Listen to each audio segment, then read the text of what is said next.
ایک قوم، ایک امت ایسی ہے کہ جس نے اپنے رسول کو رد کیا اور اسے ہلاک نہیں کیا گیا۔ حضرت نوح کی قوم غرق، حضرت ہود کی قوم ختم، حضرت صالح کی قوم ختم، حضرت شعیب کی قوم ختم، آل فرعون ختم۔ یہود وہ امت ہے کہ معزول تو ہو گئی، جیسے ہی حضور آ گئے قرآن لے کر معزول ہو گئے۔ وہ جیسے کوئی ایک منصب ہے، اس منصب سے معزول کر دیے گئے، قتل نہیں کیا گیا، انہیں زندہ رکھا گیا۔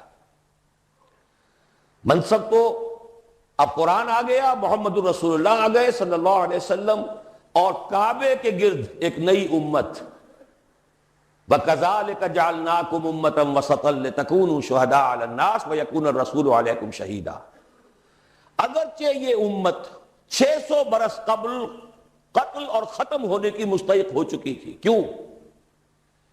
600 برس قبل آئے تھے حضرت مسیح علیہ السلام، اور قرآن میں بھی ہے اور موجودہ بائبل میں بھی ہے کہ حضرت مسیح کو اسرائیل ہی کی طرف بھیجا گیا۔ صرف سورہ آل عمران میں ہے رسولاً الی بنی اسرائیل، یہ تو صرف محمد الرسول اللہ صلی اللہ علیہ وسلم ہے جنہیں پورے عالم انسانیت کی طرف بھیجا گیا، کوئی اور رسول تمام انسانوں کے لیے مبعوث نہیں ہوا۔ اور ابھی بائبل میں موجود ہے کہ میں صرف اسرائیل کے گھرانے کی کھوئی ہوئی بھیڑوں کی تلاش میں آیا ہوں۔ اسی لیے میں نے کہا تھا میں بھی امریکہ وغیرہ جاتا ہوں تو یہ اپنے پاکستانی ہندوستانی بھائی جو ہیں، یہ کھوئی ہوئی بھیڑیں وہاں جا کر جو ہیں وہ گم ہو گئی ہیں، ان گمشدہ بھیڑوں کی تلاش میں۔ تو اس کو اچھی طرح سمجھ لیجئے، حضرت مسیح کی بعثت تھی بنی اسرائیل کی طرف، اور بنی اسرائیل نے نہ صرف یہ کہ ان کو مانا نہیں، بلکہ الٹا اپنے بس پڑتے سولی پر چڑھا دیا، اپنے بس پڑتے۔ اس میرے الفاظ کو نوٹ کر لیجیے، گویا کہ یہ اب اس عذاب استیصال، آخری ہلاکت والے عذاب کے مستحق ہو گئے۔ لیکن یہ پوری انبیاء اور رسل کی تاریخ میں ایک استثناء ہے کہ اس میں جیسے آج کل ہم کہتے ہیں ججمنٹ ریزروڈ، حضرت مسیح کو اللہ نے زندہ اٹھا لیا، یہود کے اوپر لعنت تو کر دی، ختم نہیں کیا۔ سمجھ رہے ہیں میری بات کو؟ سن 70 سے ان پر عذاب آیا، حضرت مسیح سن 33 عیسوی میں اٹھائے گئے۔ سن 70 میں عذاب آ گیا ٹائٹس رومی کے ہاتھوں، وہ ہیکل سلیمانی بھی پھر دوبارہ گر گیا اور انہیں نکال دیا گیا ڈائسپورا سن 70 سے، لیکن ختم نہیں کیا گیا۔ یہ استثناء ہوا ہے، کیوں ہوا ہے؟ یہ بات پھر دوسری میری آج کی گفتگو میں بڑی کڑوی بات ہے، بہت کڑوی بات ہے۔ یہ جو دوسری امت جو جس سے کہ میں اور آپ ہیں، اور جو بہترین امت ہے، کنتم خیر امت، یہ جب طرز عمل وہی اختیار کرے گی جو یہودیوں نے کیا تھا، ان کو سزا ان ملعونوں کے ہاتھوں دلوائی جائے گی۔ بات سمجھ لیجئے میری۔ آپ کو معلوم ہے پھانسی کا پھندا کون ڈالتا ہے؟ چوڑا۔ اور ہندوستان میں مجھے بتایا مولانا امین حسن اصلاحی صاحب نے، وہ مشرقی یوپی سے ان کا تعلق ہے، اعظم گڑھ سے، کہ ہمارے علاقے میں یہ رواج تھا کہ اگر کوئی راجپوت شخص کوئی بہت گھناؤنا کوئی کام کرتا تھا تو اس کو جوتے لگواتے تھے چمار کے ہاتھوں۔ راجپوت کے سر پر راجپوت کا جوتا پڑا تو چلیے جوتا تو ہے، لیکن ہے تو راجپوت کا۔ لیکن جب راجپوت کے سر پر چمار کا جوتا پڑتا تھا، جسے انگریزی میں ہم کہتے ہیں to add insult to injury, ایک تو تکلیف ہو رہی ہے جوتے کی، اور ایک انسلٹ ہو رہی ہے کہ چمار کا جوتا ہے، تو یہ گویا کہ بدترین سزا ہو گئی۔ یہ امت جتنی اونچی ہے، جس کے رتبے ہیں سوا، اس کی سوا مشکل ہے، جس کا مقام بلند ہے اسی اعتبار سے ان کو پھر سزا بھی سخت ملتی ہے۔ صاف فرما دیا اللہ تعالیٰ نے سورہ احزاب میں، اے نبی کی بیویوں تم عام لوگوں کی طرح نہیں ہو، لستم کاحد من النساء، لستن کاحد من النساء، اگر تم نے کوئی غلط حرکت کی دوہرا عذاب ملے گا۔ اور بات صحیح ہے، جن کے رتبے ہیں سوا ان کی سوا مشکل ہے۔ اس امت کو عذاب کے کوڑے مارنے والی قوم وہ ملعون اور مغضوب علیہم قوم ہے، جس کے لیے قرآن مجید 2 دفعہ کہتا ہے ضربت علیہم الذلۃ والمسکنۃ وباءوا بغضب من اللہ۔ اور یہ کوڑے بہت زبردست شکل میں ابھی آنے والے ہیں۔ میری بات اب آپ نے سمجھ لی؟ کیوں رکھا گیا یہود کو؟ یہ جلاد کیوں سنبھال کے رکھے گئے؟ انہیں بھی سزا دی گئی۔ اس صدی میں بھی ہٹلر کے ہاتھوں میں بھی 6 ملین 60 لاکھ اس نے ختم کیے، ان پر تو سزا کا سلسلہ چلتا رہا، ایکسٹرمینیٹ نہیں کیا، ختم نہیں کیا، باقی رکھا ہے، اس لیے کہ ان کو کوڑا بنا کر امت مسلمہ کی پیٹھ پر مارنا ہے کہ تمہارا رتبہ، تم محمد کے امتی صلی اللہ علیہ وسلم، ہمارے آخری رسول، ہمارے اکمل رسول، ہمارے خاتم النبیین، خیر البشر، اور ان کی امت ہو کر تمہارا حال یہ ہے، تو تم سزا کے مستحق جو ہو۔ وہ سزا ہے کہ جو اچھی طرح سمجھ لیجئے ہماری حال جو اس صدی کے آخر میں شروع میں ہوا تھا کہ تمام مسلمان غلام، اس غلامی کے اوپر جو مزید کوڑا تیار ہوا 1917 میں بالفور ڈیکلریشن کے ذریعے سے برطانیہ نے اجازت دے دی کہ یہودی آ سکتے ہیں، اب فلسطین میں آ کر آباد ہو سکتے ہیں، وہ مکان خرید سکتے ہیں، جائیداد خرید سکتے ہیں، زمینیں خرید سکتے ہیں۔ 1971 اس پر اندیشہ تھا کہ کہیں اگر خلیفہ عثمانی نے جہاد کا اعلان کر دیا، اس لیے کہ سلطان عبد الحمید کو بڑی سے بڑی رشوتیں پیش کر کے دیکھ لیا تھا انہوں نے، کہ یہ جو ہمارے اوپر پابندی ہے کہ ہم فلسطین میں آباد نہیں ہو سکتے، جو کہو ہم تمہیں دولت دینے کو تیار ہے، یہ پابندی ختم کر دو۔ سلطان عبد الحمید ویسے جو بھی کچھ تھے چھوڑ دیجئے، لیکن یہ کہ اس نے کہا کہ جو معاہدہ عمر نے کیا تھا رضی اللہ تعالی عنہ، میں پیچھے نہیں جاؤں گا، لہذا خلافت ختم کروا دی، اور کروائی کس کے ہاتھوں؟ ایک مسلمان کے ہاتھوں، اس لیے کہ فری میسن تھا مصطفیٰ کمال پاشا، فری میسن، یہ سب یہودیوں کے ادارے۔ چاک کر دی ترک ناداں نے خلافت کی قبا، سادگی اپنوں کی دیکھ اوروں کی عیاری بھی دیکھ۔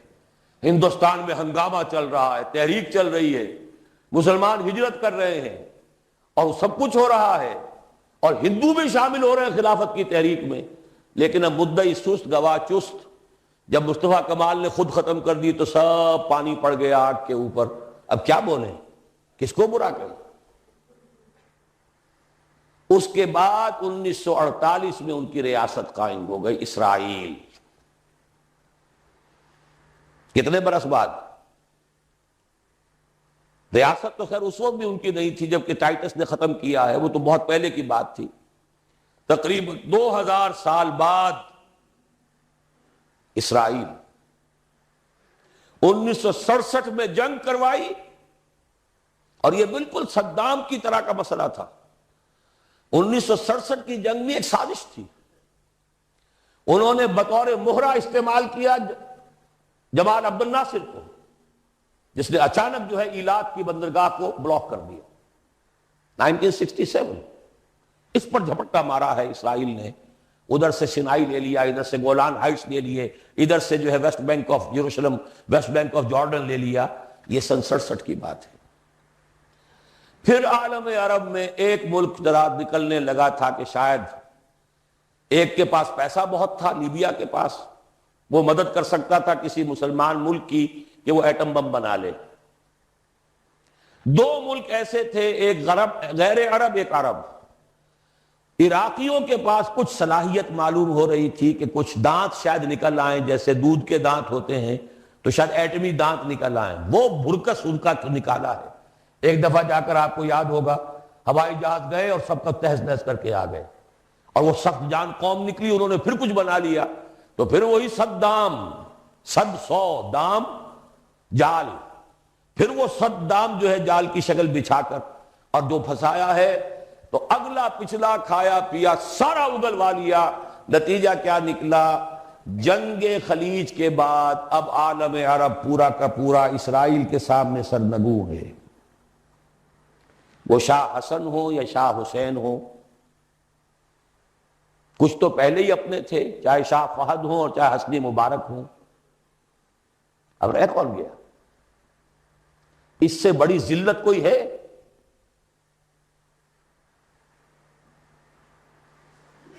جن کے ساتھ ایک میز پر بیٹھنے کو تیار نہیں تھے، جن کے ساتھ گفتگو کو تیار نہیں تھے، اور بلا کر کہاں کھڑا کیا ہے؟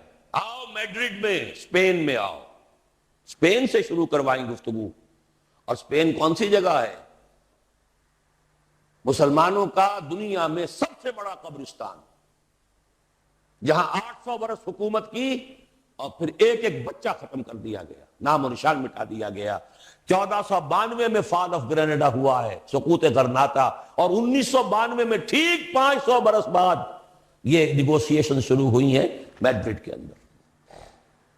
اور اب جو صورتحال ہو رہی ہے، آپ اخبارات میں پڑھ رہے ہوں گے، وہ نام نہاد صلح کو توڑنے کے اوپر تلا بیٹھا ہوا اسرائیل۔ کیا ہوگا؟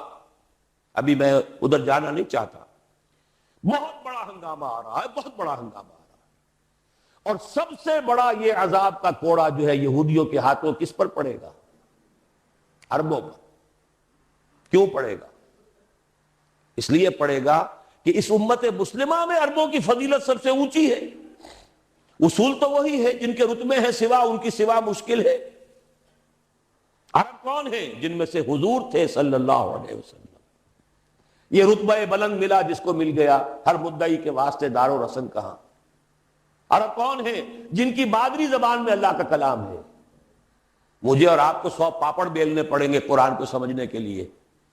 ہماری بہت عظیم اکثریت تو پھر بھی نہیں سمجھ سکے گی، ترجمے پڑھ لے گی زیادہ سے زیادہ، اور کیا کرے گی؟ ان کی مادری زبان۔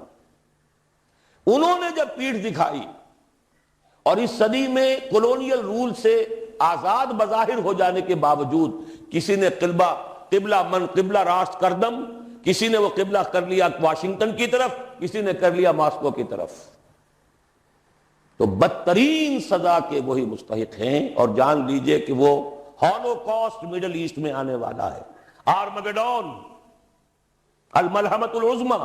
میں نے یہ ساری چیزیں اپنی ایک کتاب میں لکھ دی ہیں، سابقہ اور موجودہ مسلمان امتوں کا ماضی، حال اور مستقبل۔ ایک موجودہ امت مسلمہ ہے ہم، ایک سابقہ امت مسلمہ ہے معزول شدہ، وہ ہیں یہود، اب بھی موجود ہیں، امت موسیٰ ہے، صاحب تورات ہے۔ ان کا ماضی کیا ہے، حال کیا ہے، مستقبل کیا ہے؟ مستقبل میں سب سے بڑا پیچ جو پڑنے والا ہے، جیسے پتنگوں کا پیچ ہوتا ہے، ان دو امتوں کا ہے۔ مڈل ایسٹ سب سے بڑی جنگ، تاریخ انسانی کی عظیم ترین جنگ کا میدان بنے گا، جس کو حضور نے نام دیا الملحمۃ العظمی، عظیم ترین جنگ۔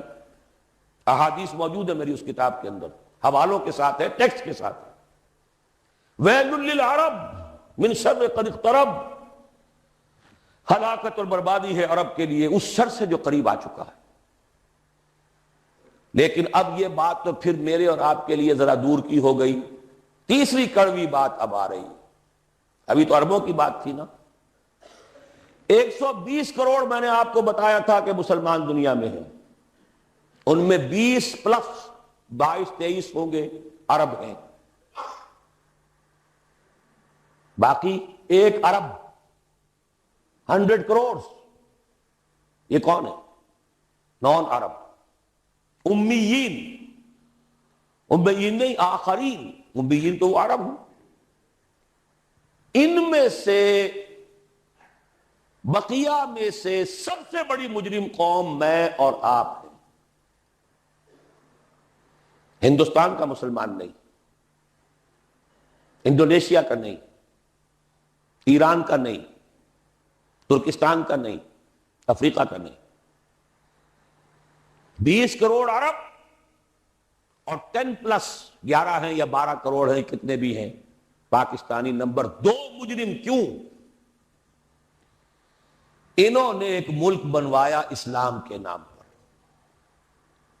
لاکھوں انسانوں کی جانیں گئیں، ہزارہا عصمتیں لوٹی، کتنا بڑا تبادلہ آبادی ہوا، کتنی مسلمان عورتیں ہندوؤں کے قبضے میں رہ گئی۔ کس نام پر؟ ہمیں اسلام کے لیے ملک چاہیے۔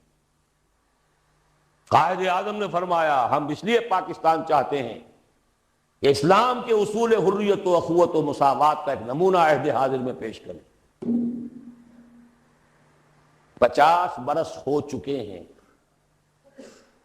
نوٹ کر لیجئے، 2 حساب ہے نا، ایک ہے شمسی ایک ہے قمری۔ قمری کے حساب سے 50 برس ہو چکے، 9 مہینے زائد ہو چکے ہیں۔ شمسی حساب سے 50 برس میں 9 مہینے کم ہیں، بس اتنا ہی فرق ہے۔ اگلے اگست میں ہو جائے گا نا 50 برس کرسچین ایرا سے، 1997 1947 اگست تک کتنے مہینے رہ گئے؟ اور قمری حساب سے جو گزشتہ رمضان مبارک تھا اس کی 27ویں کو 50 مکمل ہو چکے، آگے 9 مہینے اور گزر چکے، ہم بالکل بیچ میں بیٹھے اس وقت۔ تو اسلام کہاں ہے؟ پاکستان بننے کے بعد ایمانداری سے دیکھیے کس چیز میں اضافہ ہوا ہے۔ بدمعاشی، عیاشی، جھوٹ، فحاشی، عریانی، بے پردگی، غبن، بد امنی، لوٹ مار، بڑے سے بڑے جرائم، گھناونے سے گھناونے جرائم، سب میں اضافہ۔ وہ اصول حریت و اخوت مساوات کہاں ہیں؟ ساری معیشت سود پر، اللہ اور اس کے رسول کے خلاف اعلان جنگ۔ آج ہم IMF کی ایک اسامی ہے، کورٹ آف وارڈ ہے، کتنے کھل کر باتیں ہمارے پہلا رب نو یار دا شوق ہویا،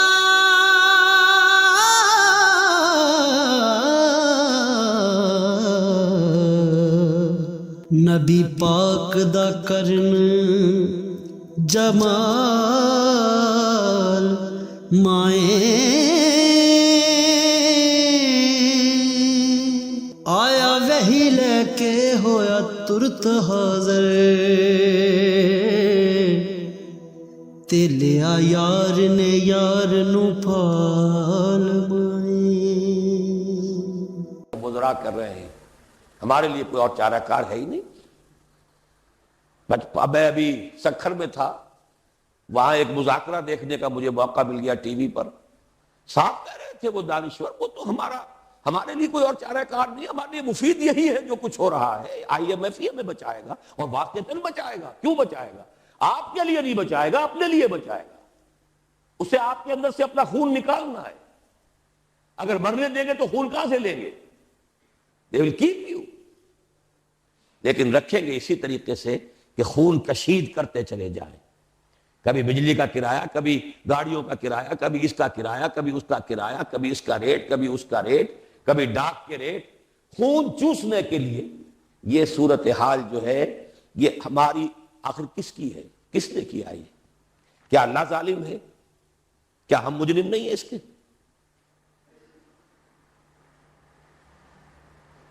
یہ اجتماعی جرم، اور کوئی ملک اسلام کے نام پر نہیں بنا، اچھی طرح نوٹ کر لیجیے۔ انڈونیشیا میں تحریک چلی وہ ملائی نیشنلزم کے نام پر، ملے نیشنلزم۔ عربوں نے انگریزوں سے نجات حاصل کی، یا فرانسیسیوں سے، عرب نیشنلزم کے نام پر، العروبہ۔ صرف ایک ملک بنا تھا، پاکستان کا مطلب کیا؟ لا الہ الا اللہ۔ اور آج یہی وجہ ہے کہ کم سے کم عربوں کے ہاں خوشحالی تو ہے، جو ذلت آئی ہے ابھی ان پر اور مسکنت آئی ہے، کر کچھ نہیں سکتے، بے بس ہو گئے۔ جزیرہ نما عرب میں آج یہود اور عیسائی دندناتے پھر رہے، ان کے فوجی مراکز قائم ہو چکے، نجد کے پورے علاقے کے اوپر ان کا قبضہ ہے اس وقت۔ ذلت ہی ہے نا۔ ہمارے ہاں تو بھوک بھی ہے، ہم تو اس سے آگے بڑھ جا رہی ہیں۔ ہمارے ہاں یہ مسئلہ اور آگے بڑھے گا تو کیا شکلیں ہوں گی؟ بھوکے بھیڑیے جس طریقے سے پیٹ پھاڑیں گے محلوں میں رہنے والوں کے اور کوٹھیوں میں رہنے والوں کے، وہ وقت دور نہیں ہے۔ یہ عذاب الہی کی شکل، جیسے کہ فرمایا گیا سورہ انعام میں، قُلْ هُوَ الْقَادِرُ أَن يَبْعَثَ عَلَيْكُمْ عَذَابًا مِّن فَوْقِكُمْ أَوْ مِّن تَحْتِ أَرْجُلِكُمْ أَوْ يَلْبِسَكُمْ شِيَعًا وَيُذِيقَ بَعْضَكُمْ بَأْسَ بَعْضٍ۔ اے نبی ان سے کہہ دیجئے اللہ اس پر پوری طرح قادر ہے کہ تم پر کوئی عذاب بھیج دے تمہارے سروں کے اوپر سے یا تمہارے قدموں کے نیچے سے نکال دے، یا اللہ کو کوئی اور کام کرنا ہی نہ پڑے، تمہیں کو آپس میں ٹکرا دے، ایک دوسرے کی طاقت کا مزہ چکھائے۔